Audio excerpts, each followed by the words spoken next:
TS99కి స్వాగతం. మేడ్చల్ జిల్లా Pocharam IT corridor police station పరిధి అన్నోజిగూడలో ఎంఐ మొబైల్ షాప్లో చోరీ. 15 లక్షల విలువ గల 67 మొబైల్ ఫోన్లతో పాటు LED టీవీలు ఎత్తికెళ్లిన గుర్తు తెలియని దుండగులు. మొదట SLN మొబైల్ షాప్ వద్ద చోరీకి ప్రయత్నం చేసిన దొంగలు అట్టి షాప్ షటర్ తెరుచుకోవడంతో పక్కనే ఉన్న ఎంఐ మొబైల్ షాప్లో చోరీ చేసి పారిపోయిన దొంగలు. దొంగతనం చేస్తుండగా సీసీటీవీలో రికార్డు అయ్యింది. షటర్ ముందు రక్తమరకలు ఉండడంతో చోరీ చేసే క్రమంలో ఒక్కరికి కాలుకు గాయాలు అయి ఉంటాయని అనుమానిస్తున్న పోలీసులు. సంఘటన స్థలానికి చేరుకున్న పోలీసులు క్లూస్ టీంతో వేలిముద్రల ఆధారంగా దర్యాప్తు చేస్తున్నారు.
రాత్రి 2:39 దొంగతనం జరిగింది. Smart phones 67 smart phones, branded accessories, ఒక పైన ఉన్న సెట్ అవన్నీ ఎక్కపోయారు. Mobiles, main smart phones 67 smart phones, keypad phones అక్కడ అవి అయితే కరెక్ట్గా ఏం లెక్క ఇంకా నేను చూడలేదు. స్మార్ట్ ఫోన్స్ మాత్రం 67 స్మార్ట్ ఫోన్స్ పోయినాయి. అవి కాకుండా యాక్సెసరీస్, బ్రాండెడ్ యాక్సెసరీస్, టీవీలు, LED టీవీలు ఎంఐ కంపెనీవి, అట్లనే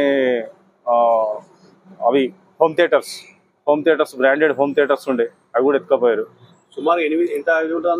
సుమారుగా 15 నుంచి 25 లక్షల వరకు వర్తబుల్ దాని మొత్తం అమౌంట్ వాల్యూ. అది దాన్ని మీరు ఎప్పుడు చూసారు?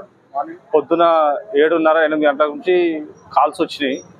ఇట్లా ఓనర్ వాళ్ళు ఫోన్ చేసి ఇట్లా షటర్ లేకుందంట అని ఏమైందని చెప్పేసి ఒకసారి వెళ్ళండి. మా రాజేష్ 9 గంటల వరకు ఇక్కడికి వచ్చి మేము చూసేసరికి అప్పటికే ఫోటో నాకు వాట్సాప్లో పంపించి నేను చూడగానే మేము వచ్చేసినాము. వచ్చే వరకు ఆల్రెడీ లోపల పోలీసు వాళ్ళకి ఫోన్ చేసినాం. కంప్లైంట్ ఇవ్వగానే వాళ్ళు వచ్చారు. వాళ్ళు కూడా వచ్చి చెక్ చేసి క్లూస్ టీమ్ ఇట్లా అందరూ వచ్చారు. వాళ్ళు అది చేస్తారు. ఇక్కడ ఎన్ని షాపుల్లో దొంగతనం అయింది? ఇక్కడ ముంగట కూడా జరిగిందని చెప్తున్నారు. వాళ్ళకి అక్కడ బ్లడ్ అదే అయిపోయింది.